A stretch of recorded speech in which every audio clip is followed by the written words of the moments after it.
Because we're diving headfirst into some major Canadian political drama. Oh, yeah. Justin Trudeau just resigned. Big news. And we're here to break down exactly what it means for Canada, for the Liberal Party, for the country as a whole, and, for Canada's place in the world. It's a deep dive today, folks. It's a deep dive. We're going way beyond those clickbait headlines. Yeah. We're going to figure out the why behind this resignation and what's coming next. So What's in the crystal ball? what's in the crystal ball, but based on, actual facts and expert analysis. You got it. All right. So first things first, just a quick recap. Yeah. Trudeau's out. He said he's stepping down, but he's going to stay in office until the Liberals choose a new leader. Right. Parliament's taking a break until March 2025 to let things settle. But that's not a ton of time. No. And then there's the fact that a federal election has to happen before October 2025. So this is not business as usual. Not at all. This is like a full-on political thriller unfolding. Fasten your seatbelts. Yeah. So the Liberal Party, they're walking a tightrope right now. Absolutely. They've got some serious challenges ahead of them. And we're going to break them down. Yeah. Number one, they got to find a new leader. A new captain for the ship. Yeah, and not just anyone. This person needs to be able to, hold the party together, win over voters. Someone with charisma. Some with charisma, for sure. And they need to do it fast. The clock is ticking. Clock is ticking. Tick-tock. Number two, they've got to figure out if they need to, shake up their policies. Right. Trudeau, he wasn't exactly universally beloved. Certainly had his critics. And there are definitely some policy areas that were, pretty controversial. I mean, just look at the housing situation. Exactly. Housing affordability is a huge issue. Massive problem. And some people are saying that Trudeau's national housing strategy, it was a good idea, but it didn't really help make housing more affordable for regular people. Mm-hmm.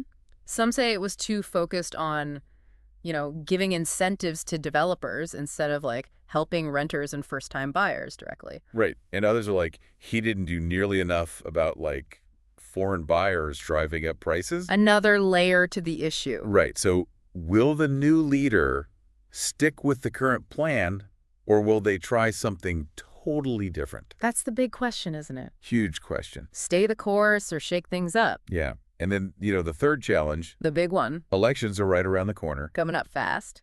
And the Conservative Party, well, they're ready to pounce. Oh, yeah. Pierre Poilievre have been waiting for this moment. They're circling like sharks. They smell opportunity. So can the Liberals hold on to power, or are we going to see a major power shift? It's going to be a real showdown. Okay. So that's the political drama, but this is about more than just who's in charge. Right. This impacts the lives of every Canadian. Exactly. This is about Canada's future. And there are some big challenges on the horizon. Let's talk about the economy. Things aren't exactly looking rosy right now, right?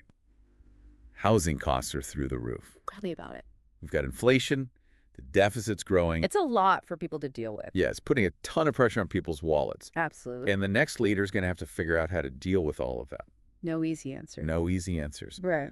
And then there's the whole issue of national unity. Ooh, that's a tricky one. Right. Trudeau, well, some of his policies, they kind of rubbed some provinces the wrong way. They caused some friction, let's say. Alberta and Quebec, for example. They weren't always thrilled with what was coming out of Ottawa. They had their disagreements. So can the next leader mend those fences, or are those divisions just going to get deeper? A lot to unpack there. Right.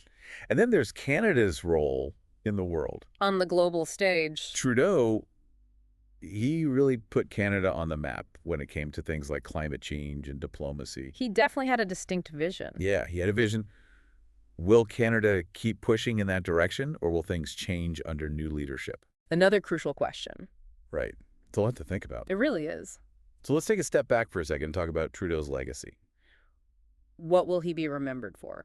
Yeah, it's kind of a mixed bag, right? It's complicated. There were definitely some high points. He legalized cannabis. A landmark decision. He made sure his cabinet had gender parity.